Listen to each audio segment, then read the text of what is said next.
What is up, everybody? Welcome to Show Me the Meaning, Wisecrack's movie podcast. Show me the meaning!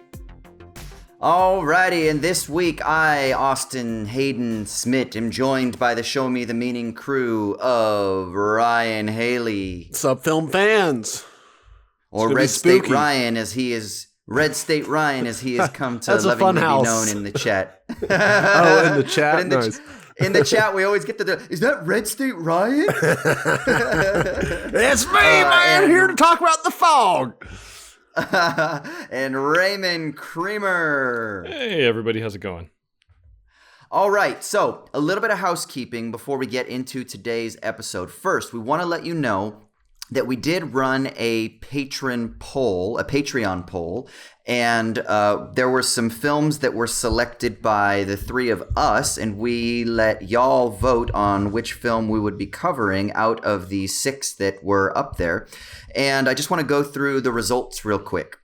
So in last place, with 1% of votes, was I'm Your Woman. Now, what the hell is this movie? Yeah, I've never even heard of that.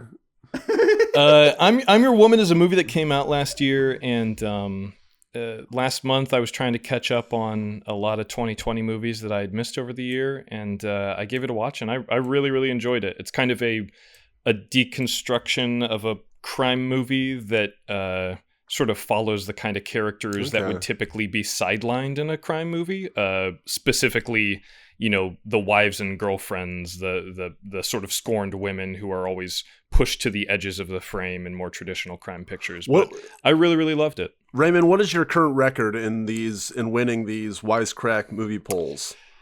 I don't know. I haven't been keeping track. I know that we did something of mine from a Patreon poll. Okay. I think the Babadook may have been a Patreon choice of mine. It's taken me years to craft a strategy on how to go about this, because I used to come at it with like, oh man, this is some rare, cool movie. I hope that it wins my poll. But no, I never do the rare movies anymore.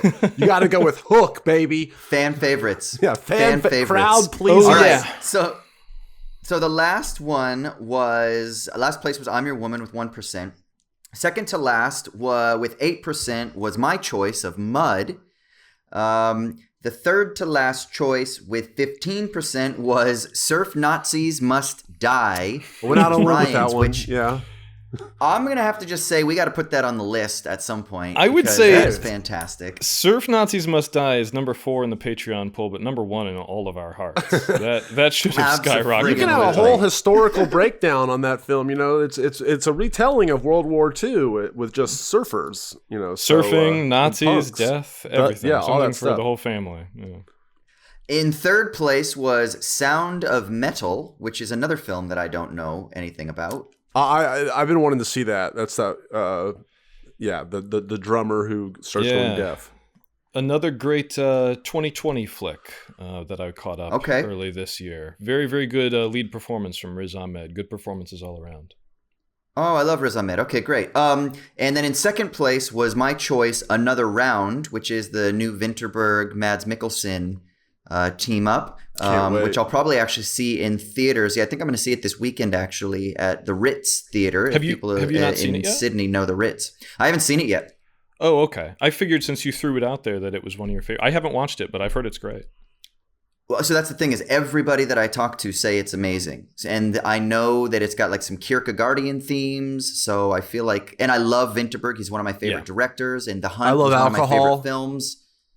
There you go. Getting a nice little buzz is okay. So I feel like it's got all the perfect ingredients. But the winner was Ryan's choice, the 1991 classic Hook. That's right. So we will be talking about Hook once we finish our John Carpenter retrospective. We were waiting to make sure that Ryan could be here because obviously we couldn't cover it the week after the poll because that was last week and he wasn't available. So we were like, we have to jigger some things up here so that we can get Ryan on to make sure we actually talk about it. But we will be talking about Hook in 3 weeks' time because this week we are going to be talking about The Fog, which is continuing our retrospective on John Carpenter. And just to give you a heads up, next week, I think, have we chosen the one, Ryan? We have chosen the one that we're doing next week? Yes, we have. Escape from New York. Next week will be Escape yeah. from New York. The week after will be The Thing. And so that's what we're doing for the next 3 episodes. So as I said, this week we're talking about The Fog. Last week we talked about Big Trouble in Little China. Make sure to revisit that if you missed out on that episode. Also, we want to just give a special shout out at the top for people who have been writing to us, emailing us, sending us voicemails. Please email more, send more voicemails. We got 2 lovely voicemails this week, but they didn't really ask questions. They were kind of just like sending love and shout outs. So thanks so much to Jarrell and Enon who sent those in. But definitely send us your questions, thoughts, and things like that so that we can tackle them at the end of the episode. The number, I'll say it now and then we'll say it again at the end. But it's 1-213-534-8807. That's 1-213-534-8807. Or you can email us at movies. And you can email us at movies@wisecrack.co. So just wanted to mention that at the outset so you can feel confident and prepared, especially as you're going into this conversation, to think about all the things that you disagree with or that you agree with so that you can contribute in your voicemails or emails as we talk about John Carpenter's The Fog, that stars the Scream Queen, Jamie Lee Curtis, Adrienne Barbeau, Tom Atkins, Janet Leigh, and Hal Holbrook, among others. It's an ensemble cast. Let's just go around and talk about first impressions and then what was it like revisiting it. Let's start with Raymond. I've seen The Fog quite a few times. This is probably top 3 John Carpenter films for me. I really, really love this picture. And more than anything, I love ghost stories. That was like my first love as a kid growing up. That's what made me want to be a storyteller. And it's one of the things I love about this movie is that it's just a straightforward, really simple ghost story. Doesn't do anything too fussy. Gets in and out in like 90 minutes flat. 11 of which Austin joked about on Twitter being just opening credits. But I think it's just a really... It's actually 12. It continued for another minute and a half after I tweeted that. After you bugged me the first time. I think it's just a really solid ghost movie. Good nuts and bolts filmmaking, very atmospheric, and a lot of fun. A lot of fun to revisit this time around. So I'm excited to talk about it. All right, Ryan. So I'm glad to be here on John Carpenter month. John Carpenter, top 3 filmmakers for me. I'm sure we've talked about that kind of in the past, but like in terms of not only just watching the movies, but as a filmmaker, an influence, I would say. Like I love how he directs movies, how he plays with genres, and I specifically love what he does with his scores, and how he makes his own synth-based scores. So I love the shit out of John Carpenter. I want to preface that. And it was interesting hearing what you just said, Raymond, how this is your top 3 for him and stuff, because everything you just said basically I believe, but I'm the polar opposite of, because this is one of my least favorite John Carpenter movies. Wow, interesting. It's like what you just said, it's perfectly fine, fun little ghost story. But I don't go to a John Carpenter movie just for a fun, like regular old time at the movies. He's a special filmmaker to me. So to me, this is his most normal kind of no frills, just kind of playing it paint by numbers genre ghost movie that's perfectly watchable. But I don't leave going wow, which is almost every other John Carpenter movie has wow moments for me. And this is kind of his least thrills. And also, very importantly, you say you love ghost stories. I don't really love ghost stories. To me, they're kind of the one, and I love horror movies. These are fighting words here, Ryan. It's more just like few and far. My favorite ghost movie is literally the movie Ghost. Right, because to me that's a pretty good choice. Yeah, though. It's really fun, and it's more than just a ghost movie. It's got a lot more going for it and stuff. But I don't know. To me, they're not that scary. I don't really get the logic of how they work all the time. It's from movie to movie, it just kind of seems like they can do a lot of stuff, and it's just to spook you, and they're just a tool to spook you, and it doesn't necessarily always work for me logically. So that's kind of my basic take on The Fog, is that this is certainly one of my least favorite of his movies. I don't hate it.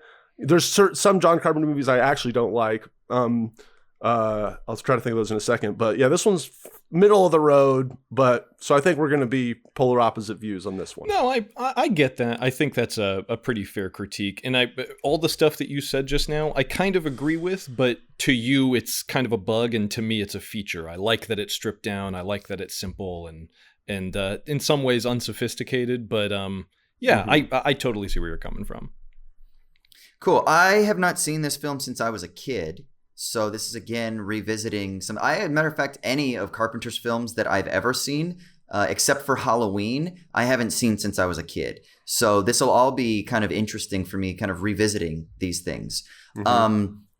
I was watching this last night, and I didn't really remember much of it. I had seen the remake. Was that the one that has like... that one sucks. Like Thomas Jane? Tom Welling from... you might be thinking of The Mist, stars Thomas Jane. Oh, The Mist. But the guy from Smallville, Tom Welling, is Smallville. The star of the 2005 Fog. Yeah, 2005. I had seen that, but I don't really remember that either, because again, that would have been like right after high school, and I just didn't really care too much about cinema, I guess, so I didn't really pay attention. I think I just kind of saw it. I didn't really know anything about what to expect, and I'll be honest, I was a little bored at times. There you go. And I'm going to be on my back foot this whole episode. I was about an hour in, and I was like, holy shit, I still have 30 minutes left? You know, like it wasn't even, it was like 55 minutes, and I was like, damn, this is a slow ass moving movie. and then the movie finished, and then I kind of paused, and I started to reflect on it a little bit, and I kind of started to appreciate it a little bit more in hindsight. Not the best review.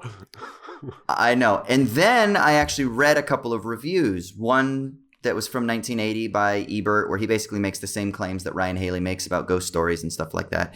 And then I read a couple others about the aesthetic and about the myth, and how this is like an allegory of the founding of America. And then I started to rethink it even more, and I started thinking, okay, now, even though it wasn't for me the most enjoyable experience, it wasn't like fun, I was a little bored, is there something interesting and valuable that I can take away from it? And I kind of now feel like my nostalgia has already kicked in, and I feel like I appreciated the viewing more than I actually did in the moment. You miss the more innocent world of last night.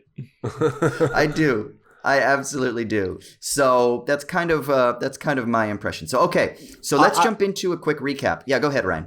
I was just going to say that also a little behind the scenes stuff.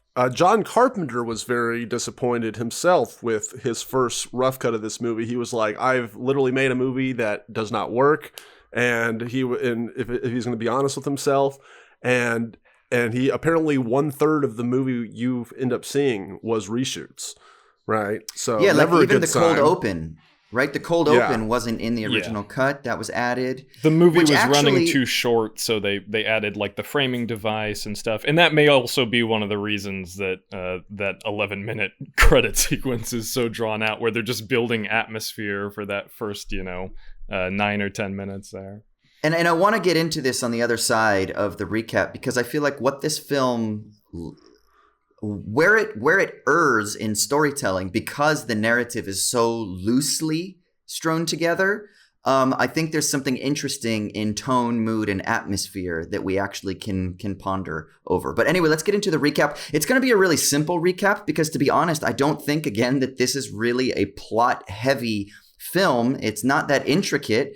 So I'm just going to kind of fly through this, because I do think, again, this is a tone, this is a mood, this is an atmospheric kind of film. So, but here's the basic structure of the film.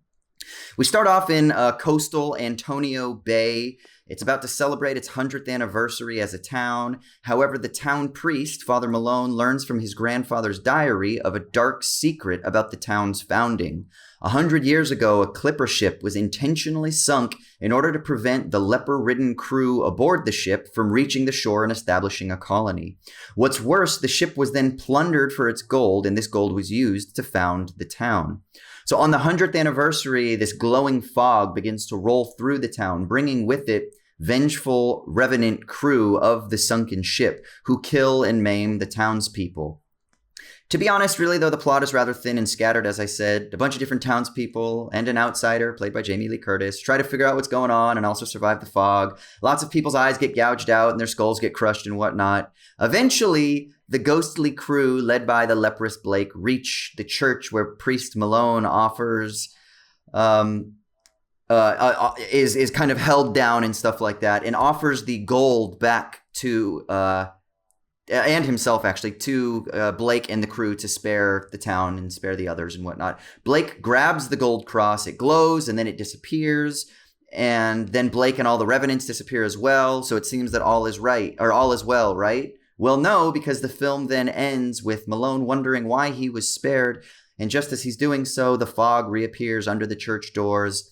And Blake comes out and cuts off Malone's head. Cut to black.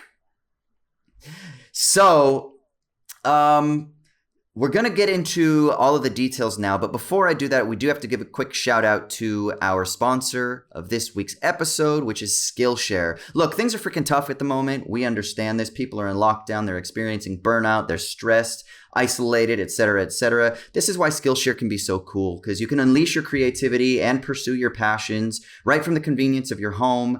And what's more is you can connect with other people in an online learning community where you can meet with like-minded people and creatives, and where you can explore projects together and at your own pace, so that you can pursue the things that you are passionate about. And they offer a huge range of classes: iPhone photography, drone filmography, editing, classes for improving your own productivity. They're doing a new one now on video for Instagram.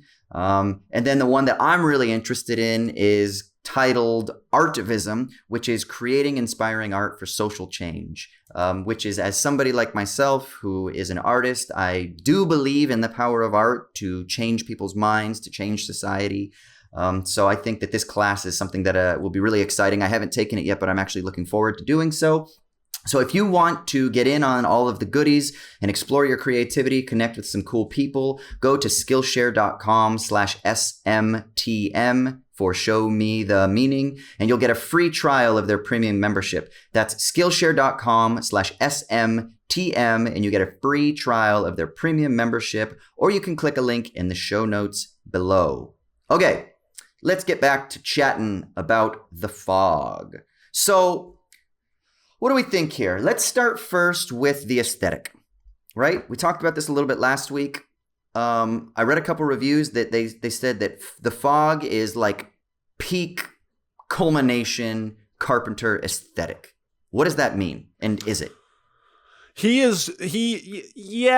I can see exactly why it's totally in his wheelhouse. Like, he's all about, just the mystery of like, oh, okay, like he's a thrills and chills kind of carnival barker of a director. Like, he likes to take you from minute to minute and play you like a fiddle. So the fog is this perfect device for at any moment. Oh my God, that's so scary. The place is covering up with fog, and then it's dark. You don't know what's happening behind it. It's almost like the J.J. Abrams mystery box thing. Like, we're not going to, you're just going to, the mystery of what's happening in that abyss is so scary. It's going to be so frightening. I can just see him getting off on that idea. So I think that's probably whoever wrote that is it's him getting off on these genre horror aesthetics and being able to play around with it to manipulate an audience and scare them. And in this movie, this whole movie is just that. It's literally called The Fog. So it's one of those great literary tricks where like the threat of the unknown will always be more terrifying than something that's right in front of you. And we had a little bit of that back and forth, or something to that effect on Twitter, Austin, that you were, like I said, you kind of took the movie to task. It seemed like we're having such a long opening credit sequence. But I do love the way that, in addition to building the atmosphere and kind of setting the stage, it also sets up the fog as something that is like infecting the electronics and the mechanics and the very sort of lifeblood of this town in a way that makes it feel so much more pervasive as a threat. It's one thing for these ghosts to have to bring their ghost pirate ship up alongside your clipper and have to board it with their their rusty blades swinging around and stuff. But you don't see that. It's not.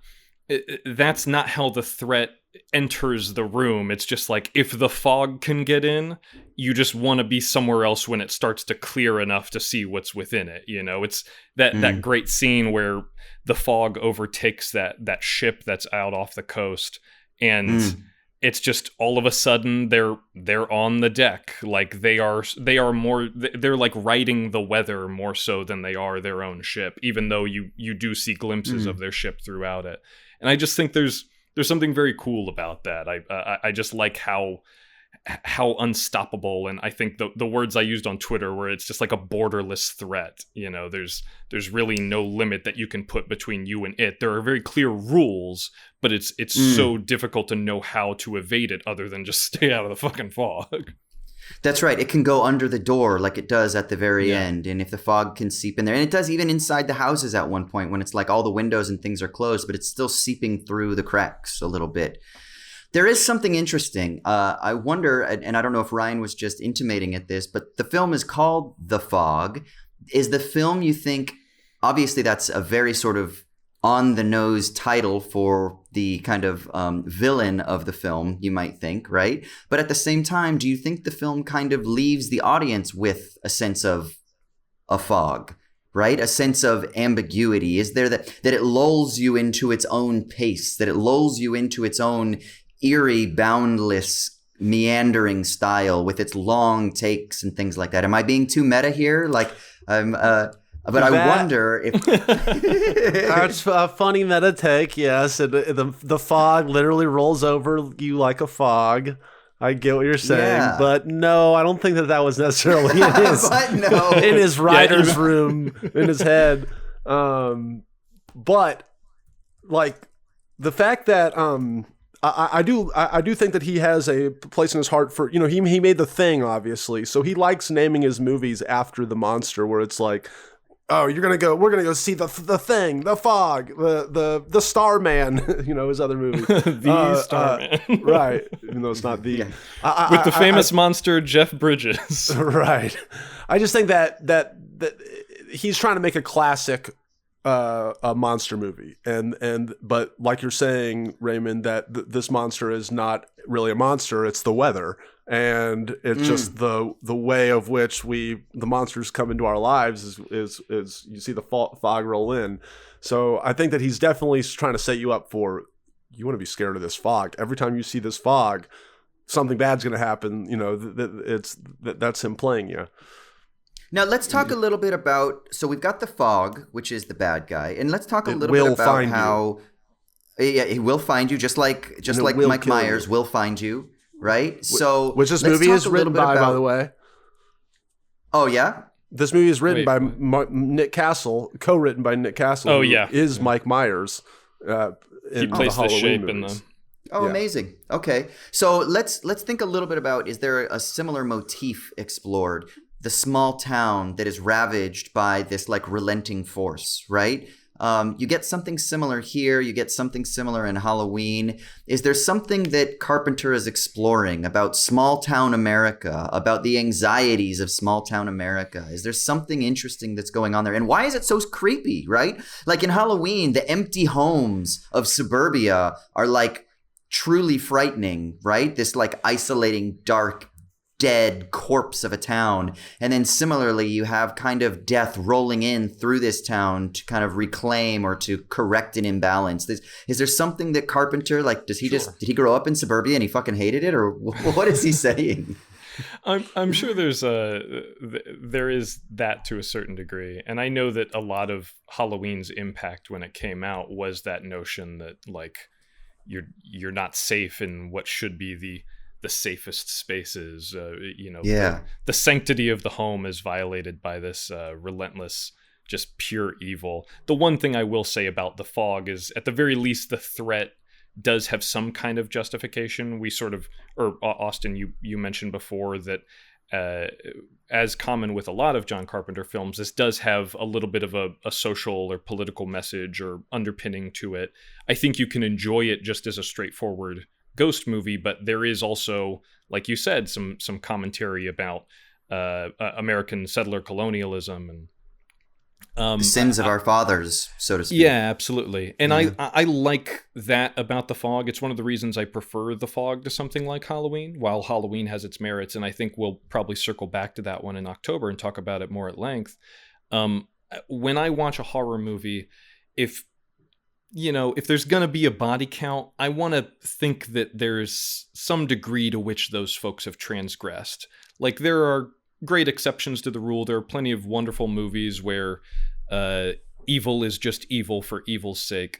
But when you're watching something like this, it does at least give you a sense that this malicious entity, whatever it may be, they at least they have an objective. They're not just here to kill. They're not just here to shed blood. Like, they do have something motivating them. And like all great villains, they are the heroes of their own story, even if their story has been prolonged for the past 100 years.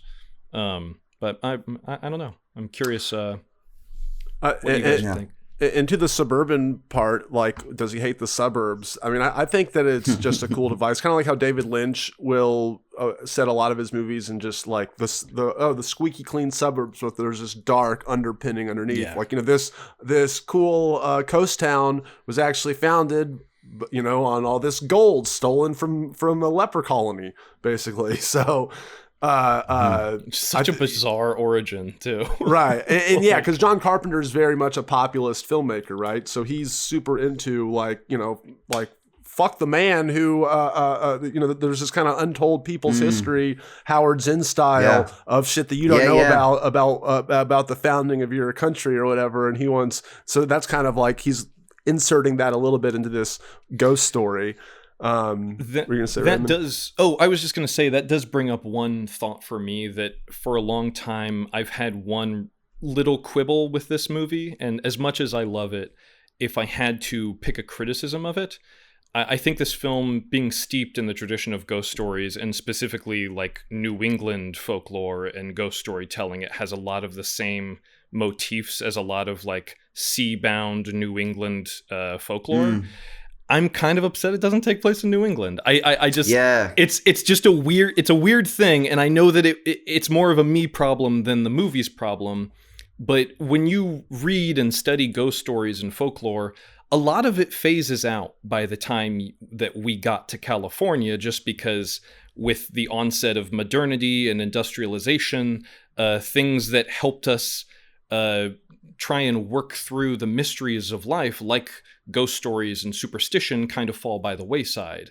And more of your history becomes about science and research and things like that.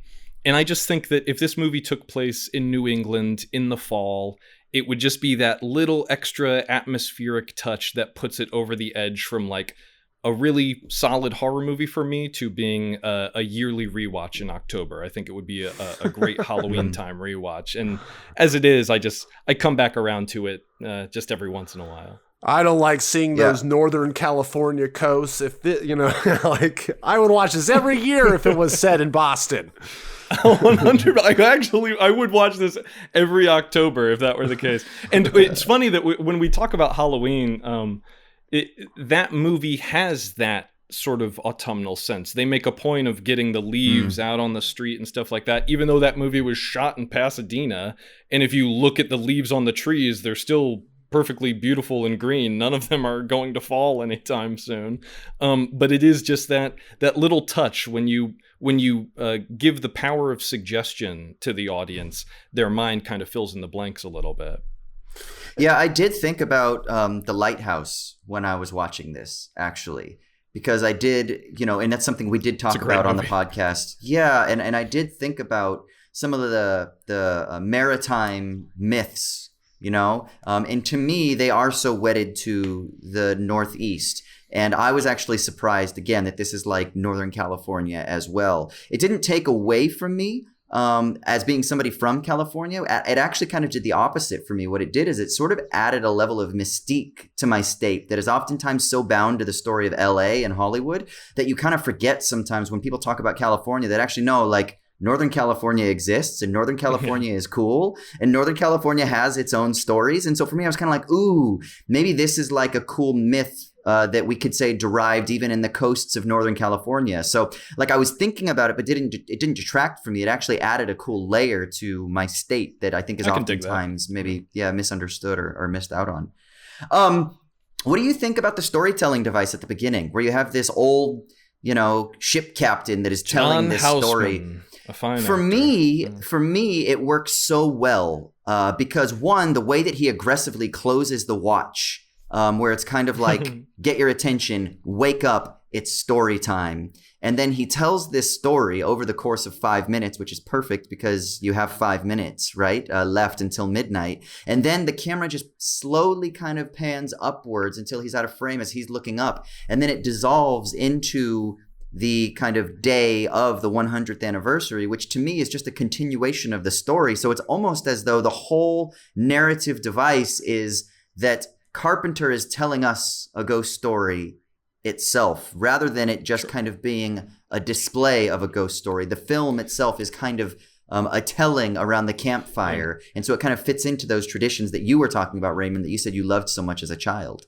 But I also like that they don't just use that as a framing device, because I think in a lot of movies they would have, time for one more story, and then it sort of fades into the tale, and it goes back in time or something, and then at the end of the movie it would come back to the campfire and right. That was a chilling tale, and then they all sort of hesitate before they disperse for the evening, and then you sort of roll credits on that or whatever. But that's like the Big Trouble in Little China. Remember, it starts off with the guy that's recounting the story. Yeah, I mean, it doesn't end with that, but it starts with that, and it's an interesting framing device that we were all kind of like, does it add anything to the film? But this is different because it's a continuation. It goes straight into it. Yeah, and I like that this is one that when Adrienne Barbeau's son comes back and she goes and he tells her, he told us this really scary story about such and such, and she's like, great, whatever. And when you watch the movie, if you've seen it before, you're like, no, you might want to pay attention to what the story he's about to tell you. It might be relevant to the next couple nights of your life. Yeah. What do we think about? So this is something I was kind of hinting at the outset. One of the things I got to reflect on, and I actually just kind of tweeted about this because it started to make me think about pace in cinema.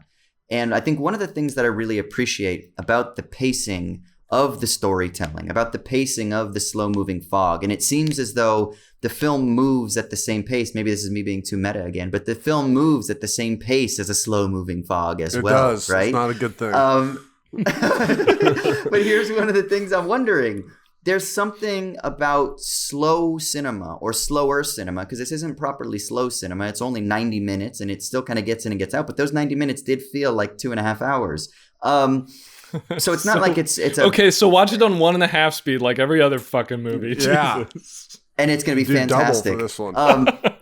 I know, I'm so mad that I didn't. But it's not like it's a Bela Tarr film or Lav Diaz or Pedro Costa film or a Chantal Akerman film, right? That offers an intentional, like, long kind of poetic meandering story. But nevertheless, there is something about the pacing that I really like, and it's this. And this is, maybe I'm just justifying it post hoc because I can't come to be critical about a John Carpenter film, maybe, I don't know.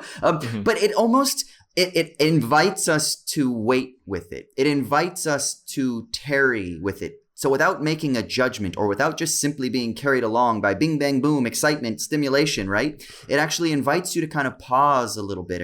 And again, reiterating this motif about the fog, it's almost like it gets us in touch with the rhythms of nature, right? So the film itself has a pace that is kind of like natural and diurnal or something like that, right?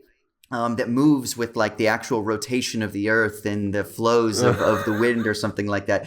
And there's a type of like silence and stillness that I really, really, I think I appreciate, even if it's not always fun. And it made me think of a film recently that I absolutely loved, but I don't know if it's an enjoyable film, but A Hidden Life by Terrence Malick, right? Okay. It's not an enjoyable experience, but there's something kind of lovely about sitting with the moving image or with stillness or with silence. And I wonder if this film has a similar effect. Ryan, what do you think? So I'm glad you brought up A Hidden Life, a Terrence Malick film, okay? Because I like slow cinema. I don't want to give off the impression I don't think that there should be silence and slow, a moving cinema.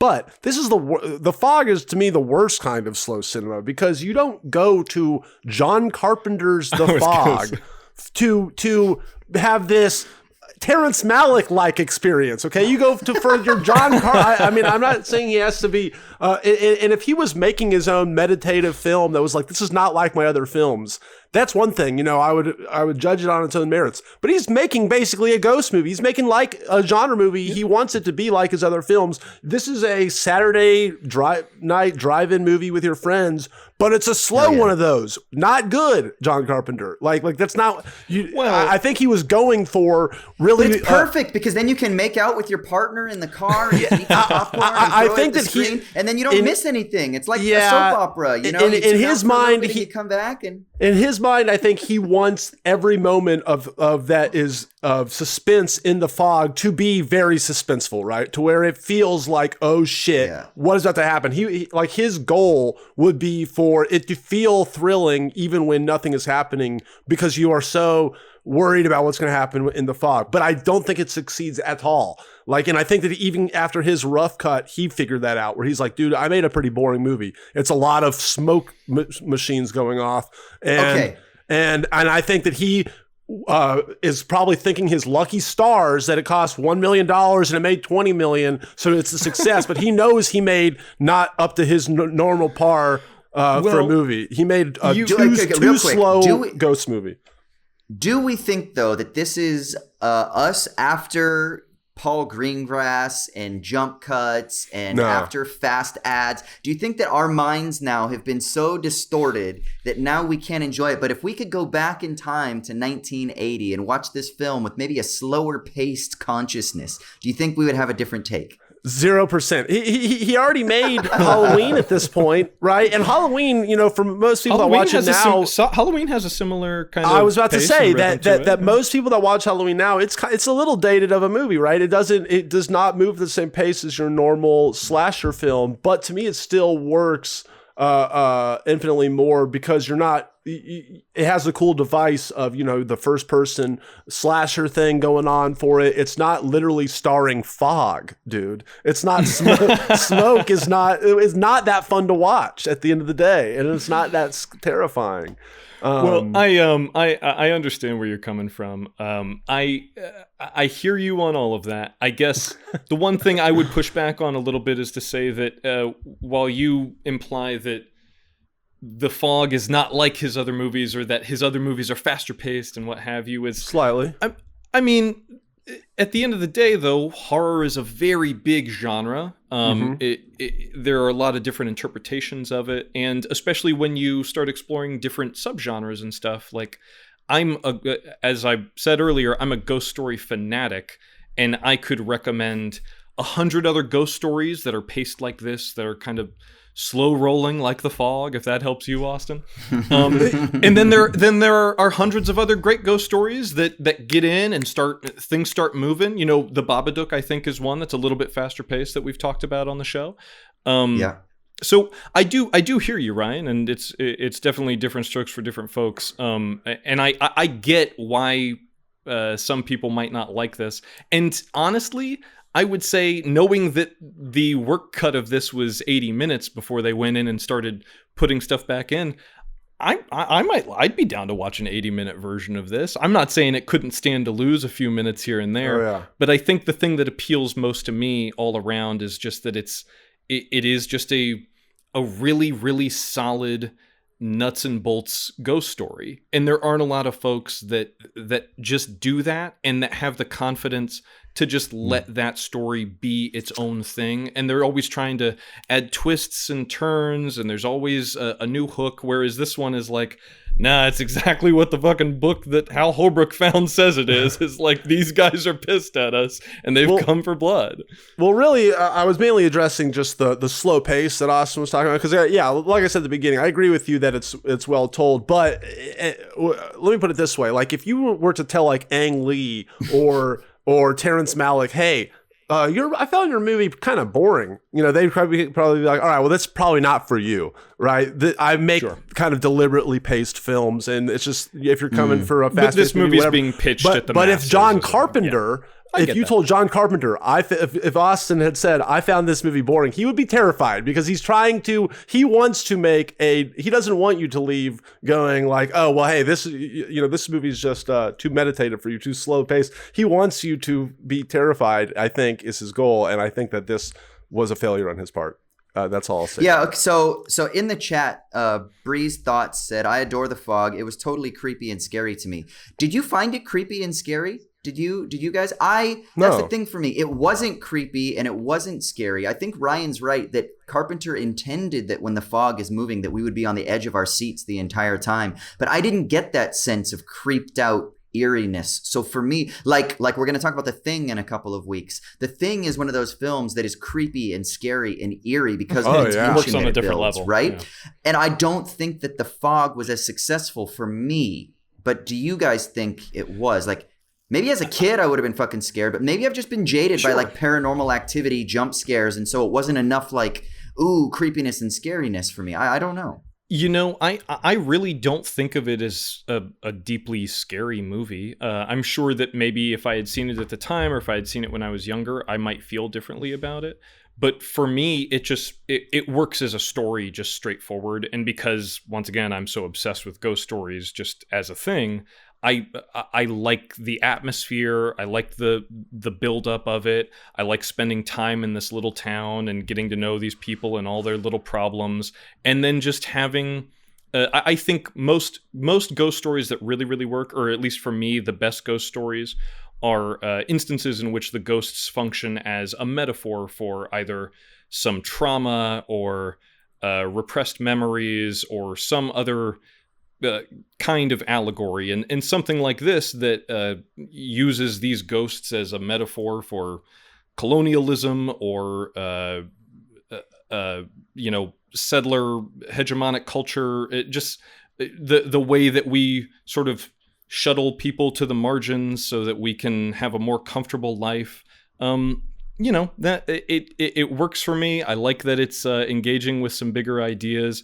And at the end of the day, I like that he plays it straight. It's just really good, solid storytelling. If it's scary, I can't really say that it is. But for me, a good story well told, it doesn't have to be, a scare a minute. I can still enjoy it. Yeah. I mean, is there something essentially creepy about just the central conceit of The Fog? This is something that Father Paul McIntosh says in the chat. It's the first thing I think of when walking on a foggy night. So I was trying to think that as I walked in. I'm like, am I scared of the fog?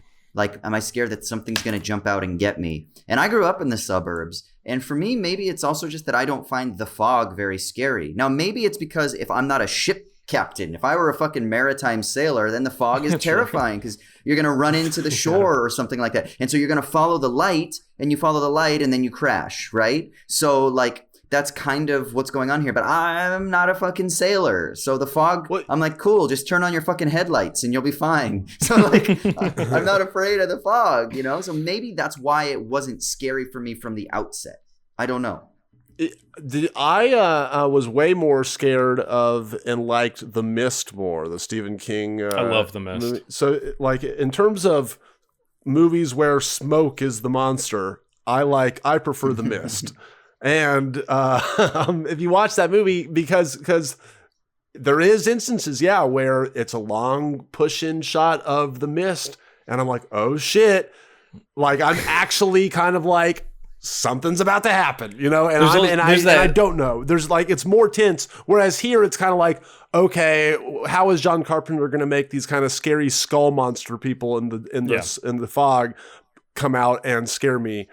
After like long periods of silence, it's like kind of like it's way less I don't know. And then there's the whole like it's a little less effective, certainly. Yeah, neighbor turning on neighbor kind of aspect of the mist, which is missing in the fog. This one, I think the fog really brings the people together, and they start, trying to act out of some solidarity and protect each other. I will say one of the master strokes in the mist is when at the very beginning, when the mist is rolling in and people start going to the edge of the grocery store and looking out on it, the guy is running across the parking lot screaming.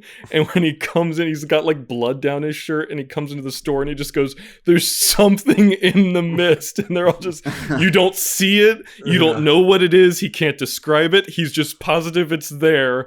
And then immediately the division starts happening within the grocery store. It's like, we either believe him or we don't. And that is going to dictate the path that each of these characters goes on for the rest of the movie. Because then it becomes psychological, and because then you as the audience become invested in it. But exactly as Ryan was saying, in this, that doesn't happen because we know it's just going to be some undead zombie kind of ship monster things that are like they're slow walking through with hooks for hands, So like it kind of, yeah. I sound like I'm really fucking shitting on this film, but really I think there's something interesting about it. I think there's a lot that it misses on. I'm a huge horror fan. I'm a horror filmmaker in my own right, and I like to have a big tent for horror. I like to have a lot of different stuff, a lot of different paces and moods and atmospheres in there. Fun horror, boring horror, all the horror. But I definitely think we need to talk about The Mist on this show, because we could do a whole episode on that. That's a great movie.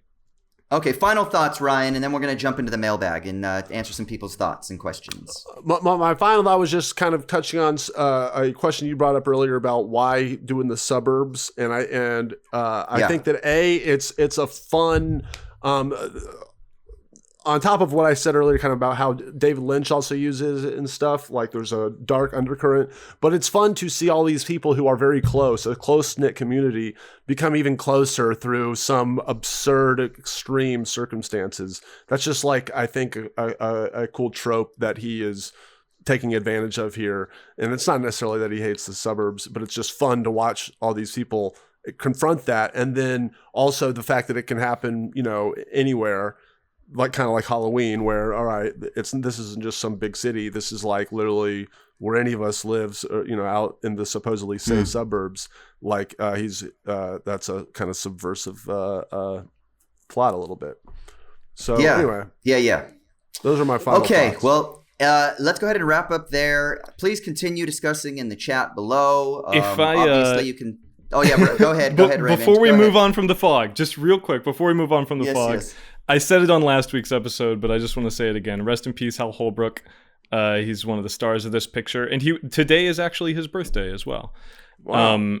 I just want to shout out one of my favorite moments in this movie after he's been reading the cursed book and he's staring off into the middle distance and going, "We're all cursed. The town is cursed." Janet Leigh is like sidling up behind him, and she goes, "Hey, look, I don't think we really have time to deal with all this stuff. Are you going to be at the town party tonight or not to give a benediction?" And he's just like zeroed out. And that part just like gets me. And I think that's one of the cool things about Carpenter is he never takes these worlds too seriously. He builds them out. He populates them with interesting characters. And he's always kind of aware and willing to play with the conceit and have some fun with it. So I'm actually glad you brought that up, because another thing I love John Carpenter for is his hilarious, wicked sense of humor. And I think this is one of his most humorless movies, I would say, where this movie it's funny too. There's some stuff like the juxtaposition of the old maritime, zombie people and the town or whatever and the kids. But I don't know. I think there's some funny stuff in it, but it's definitely not on the level of like They Live, where there's just a 10-minute fight sequence that just goes on to the point that you can't like help but laugh. But yeah, I definitely feel you. And real quick, there was a point I thought about earlier when we were talking about how he uses the fog to hopefully ratchet up tension and stuff.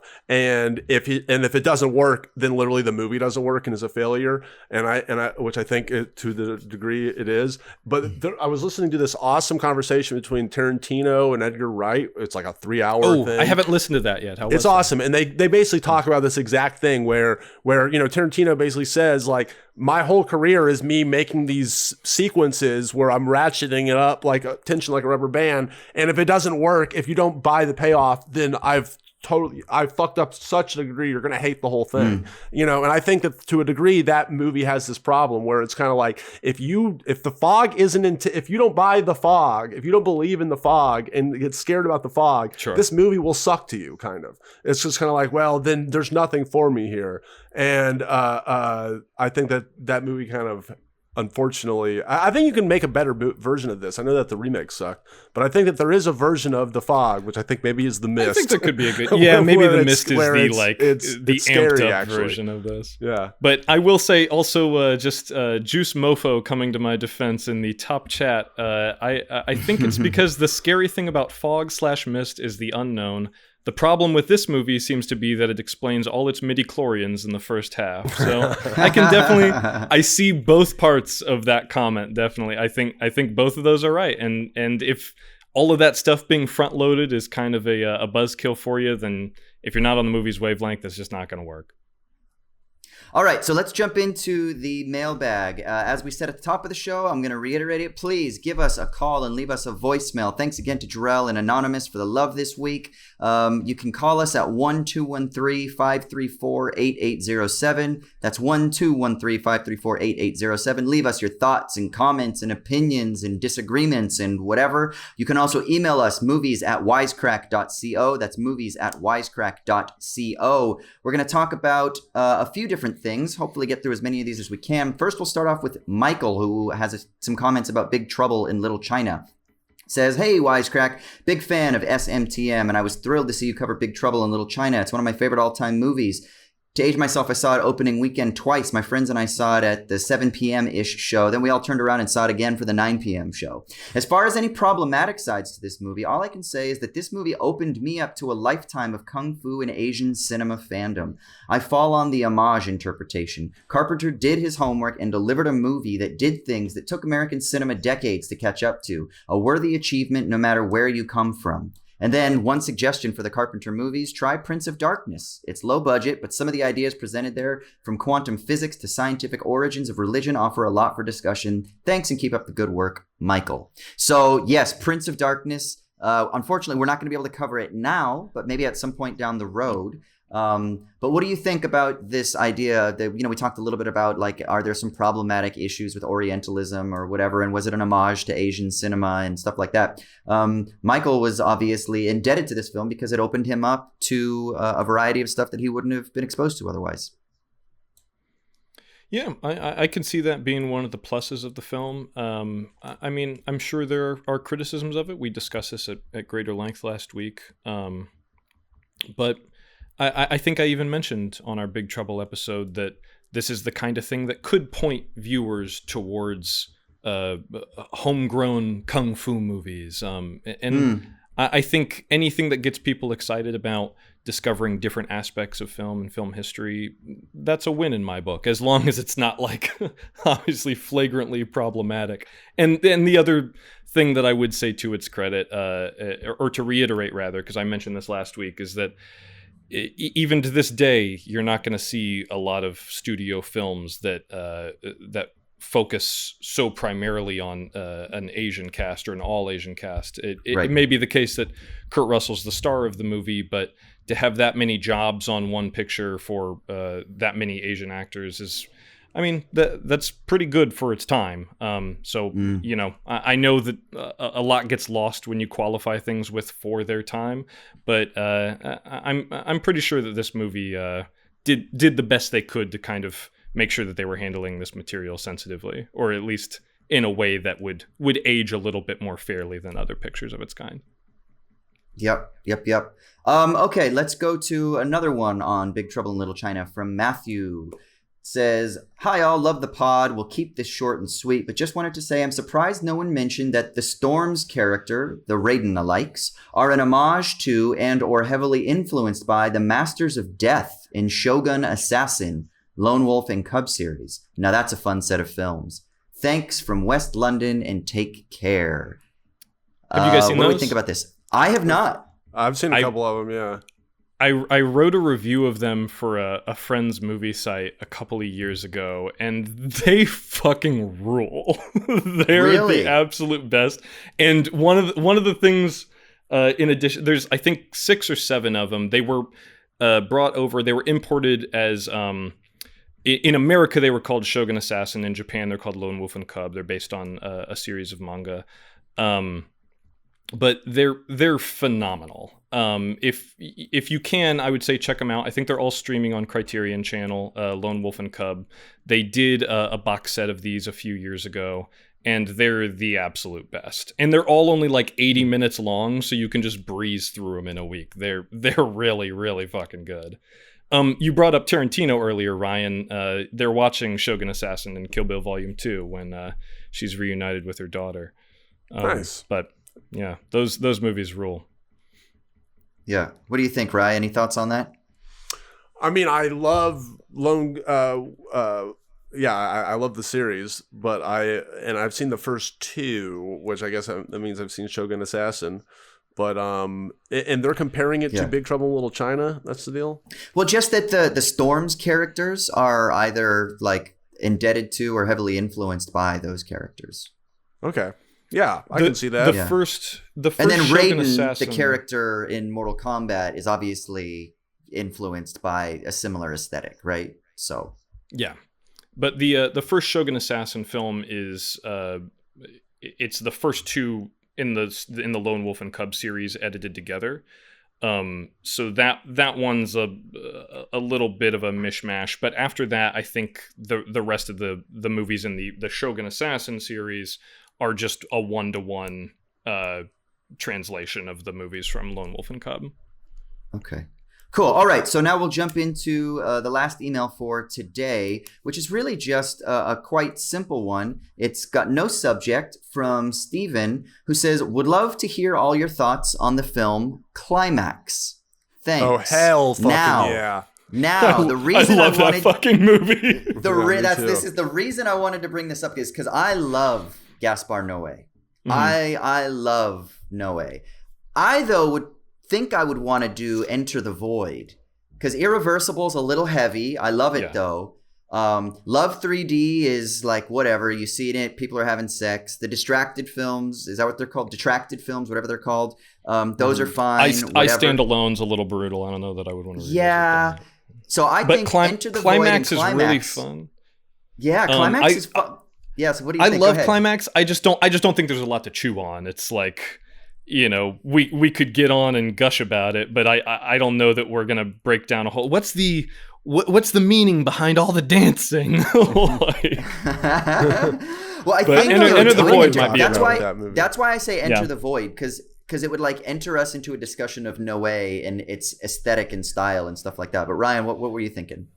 I mean, I think that there's a ton to talk about with Climax. I mean, remember there's the whole everyone remembers the dance sequence, but there's the whole build up to the party is a lot, right? With all the different characters and what is he doing with that, and with all that like dead on framing where they're just having conversations. Yeah, where is this going?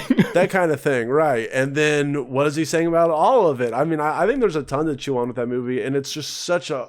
I will never forget that viewing experience. So my jaw was on the floor and I was on the edge of my seat the whole last half and most of the beginning. But yeah, that's I how love it was that guy. When I saw Enter the Void. Yeah, when I saw Enter the Void, Enter the Void for credits, for 3 fucking hours. You know how you can only sit on the edge of your seat for so long, Austin. It's so. I was there. He had me. So we've got a bunch of stuff on the docket. We got Hook, we got The Mist, we got Climax or Enter the Void. We've got the rest of the Carpenter stuff. I wish there was more filmmakers like Noe. You call it? Is it Noe or Noe? I think it's Noe. I say Noe because he's Argentinian, French, so whatever. Okay. Yeah. Well, either way, I wish there was more people like that guy. Just because. Me too. Like just in your fucking face, just doing psycho shit with a camera. Yeah, but amazing at it. Like he's not just a transgressive filmmaker, just like rubbing your face and shit, saying, "Look at this crap." You know, it's like he's doing that in a way that is very cinematically effective. And you feel a little dirty at the end of his movies, but you're like, dude, I just went through some shit. I went through something with a whole bunch of other people here when I watched this. What if we do the next Patreon poll and all of us just only do Gaspar Noé. Only Gaspar Noé films. Oh, that could blow up in our faces so easily. It could. If they choose Love 3D, I'm going to be so annoyed. They're picking Enter the Void. That's everyone's favorite. But only Gaspar Noé and Lars von Trier in the next Patreon poll. Just absolutely stepping in shit. Yeah, that's are just singing. You're singing my tune. I figured that would work out well for you. Speaking of, two of my faves. I just rewatched Paris, Texas, which seems like a real Austin movie. I know you're a big Wim Wenders fan. But. I was just gonna say, give me some Wim Wenders every day. Yeah, absolutely. So, okay, we got to get out of here. Thank you so much for tuning in. Again, please call us, email us, get involved in the chat when we're live and stuff like that, and we're going to engage with you. We love you. Thank you so much for listening. Ryan, where can people find you on the internet? Man, I just released an insane hour-long Gwar movie on the Funhouse channel. You should check it out. I was on me and Gwar played video games together, and they killed me repeatedly. Send me to hell 5 times. So fake blood and everything. Oh, it's all there. Yeah, go check it out. So Scumdogs of the Bargain Verse on Funhouse. I'm super proud of that. And then Ryan Short's going to start making a lot more shorts now that I'm done with the Gwar video. So cool. That's where you can find me. Awesome. And Raymond? You can always find me on Twitter and Letterboxd. I'm at Crematoria. Feel free to stop by, give us some movie recommendations, and check out patreon.com/wisecrack if you want to take part in the Patreon polls and decide our fate going forward.